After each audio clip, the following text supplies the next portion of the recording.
Mzansi in South Africa's unemployment rate is nearly 530 times higher than the average G20 country. This is absolutely shocking, and like you guys well know, the G20 meeting is set to showcase soon enough.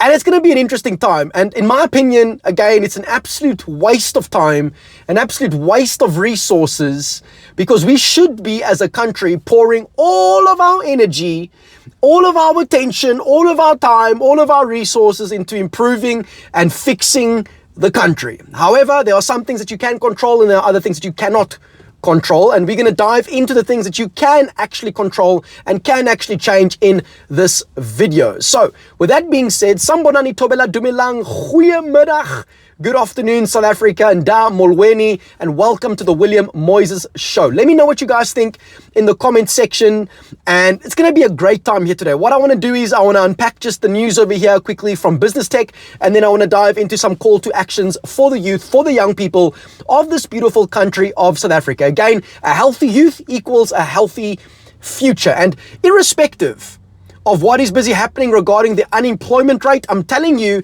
that dark times are times of great opportunity, and our future looks bright. God has got plans to prosper us, not to harm us. He's got plans to give us a hope and a future. So yes, from a political side of things, things might look a little bit bleak, and you might be upset, and you might be frustrated, and you might be angry.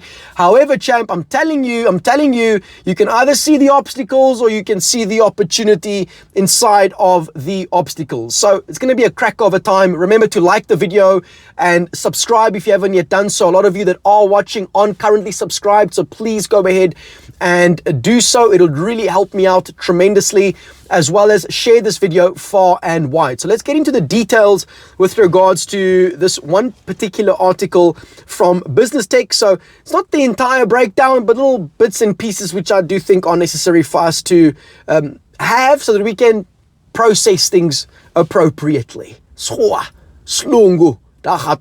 Right? So according to Business Tech, South Africa's unemployment crisis just hit a jaw-dropping level. According to Business Tech specifically, as mentioned, the country's official job loss rate dropped slightly to 31.9%. I think it was initially at about 33 or something, or roughly around there.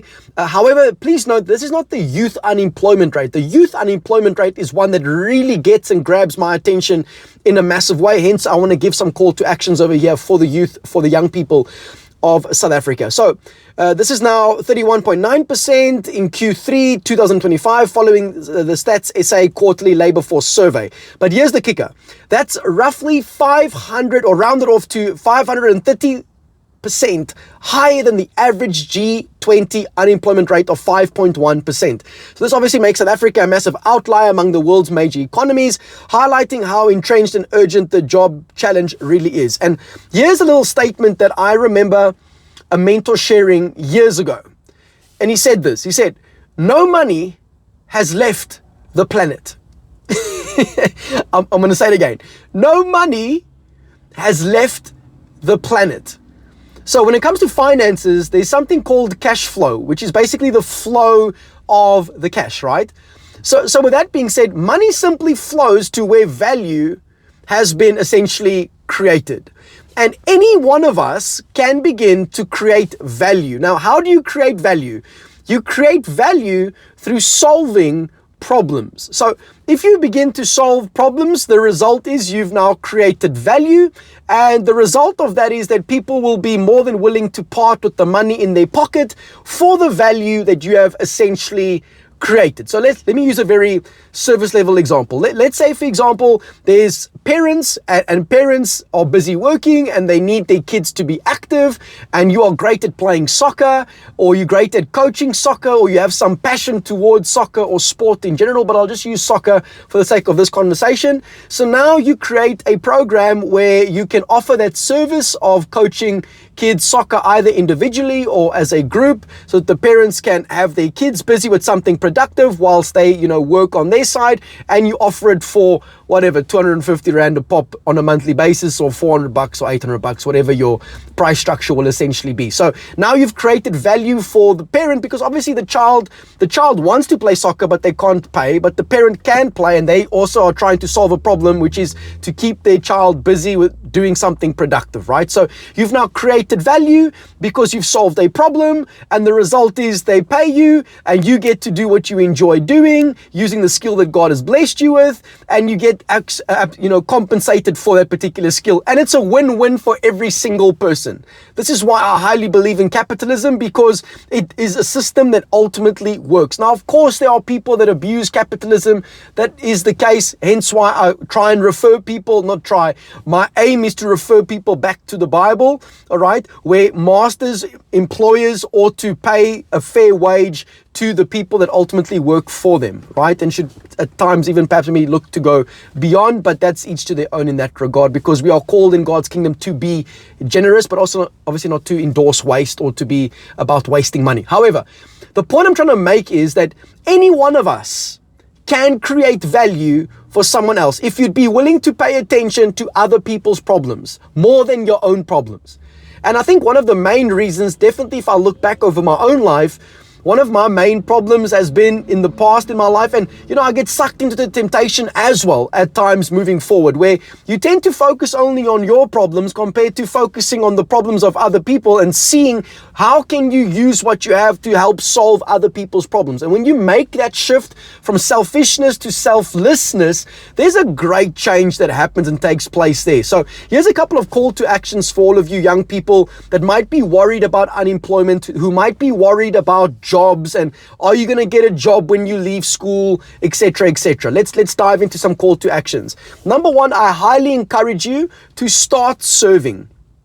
Yep, to stop staying in your room and to start serving. Find a way that you can give. And you might not have money right now, but you can give of your time. So go and give of your time at church or a non-profit organization, or even a company if you've got a connection over there and you can literally walk to where the place is, or hitchhike or whatever to get there. You can definitely go and use your time to serve so that you can gain some experience, right? So you can even become a part of certain apprenticeships where you can go work for a company. Now imagine working at a company where you get to learn about business and get paid a salary as well. What a win-win. I remember years ago, I had the awesome privilege and honor of literally working for a particular organization whilst we were still, and we're still busy building, right? But whilst we were building King and Me by the grace of God, I had the privilege of being, exposed to a particular organization where I got to see a very high level entrepreneur operate, and the company was also paying me. So it's like, flip, thank you, Jesus. This is absolutely awesome. And through that, I was able to also develop my skill set and gain some experience and see how you conduct meetings, etc., etc. So initially, you need to, choose some bricks here and there in order to gain that experience, to gain that exposure. You need to stop having that pride of not wanting to look like a fool or an idiot. You need to network. You need to make friends. You need to, when I say make friends, speak to people, talk to people, engage with people, compared to thinking well, what the heck are they going to say about me? Now, I know that might be a thought in your head, what are they going to think about me? And that happens. However, here's how you solve that. Who cares? Who cares what they have to think or say? All right, engage with people, connect with other individuals. So number one, start serving. Number two, you'll be shocked that when you begin serving, you'll begin to see, wow, I'm actually, by the grace of God, naturally skilled in this particular area. And that skill, where it comes from? God, not the universe, not the plants. It comes from God. That's where that skill comes from. Now, once you begin to discover what that skill is, now you can really start to dive into developing that skill more and more and more. And you develop it through learning, through serving, all right, through being exposed to other individuals that do something similar to that, where you can learn the principles that they are busy applying, not copy them, but learn the principles that they are essentially applying, so you can apply it too, so you can also move forward with your life, right? So number one, start serving. As you serve, you start discovering what that gift is, what that skill set is, and now you can start to develop that gift even more and deploy that gift and skill set even more. Number three, get plugged into empowerment circles. Get plugged into a spirit-led Bible teaching church where, your sin can get called out, you can be held accountable, you can grow within that church community, and you can serve there. Get plugged into empowerment mentorship groups. For us as an organization at King and Me specifically, this is like what we do. We've got empowerment hubs across the city, and we're trusting God for it to continue to expand moving forward. I mean, what we're doing now, this is an empowerment hub over here too. You're getting empowered through the content over here. We've got various products and various services that empower people. This is what we do at King and Me specifically. So go and check out kingandme.co.za. All right, and get plugged in over there. So number one, start serving. Number two, discover what that skill set is and start to deploy that skill set. Number three, get plugged into empowerment groups. And number four, never stop learning, champ. Every single day is an opportunity for you to get better. Every single day, not bitter, but better.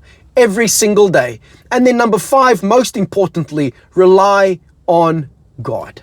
All right, have a relationship with your Creator who's personal, who is holy, righteous, and good, and wants to help you, wants to empower you, wants to show you the way that you ultimately ought to take. All right, so that's our time this afternoon rather. Okay, this afternoon. Thank you for tuning in. Like this video, leave your comments down below, share this video, and don't forget to subscribe and do obviously all of these YouTube things over here. Thank you guys for watching. Until next time, in the meantime, in between time, Lord willingly, we'll see you on the next one. And just know today, namhlanje vandag, that your voice matters.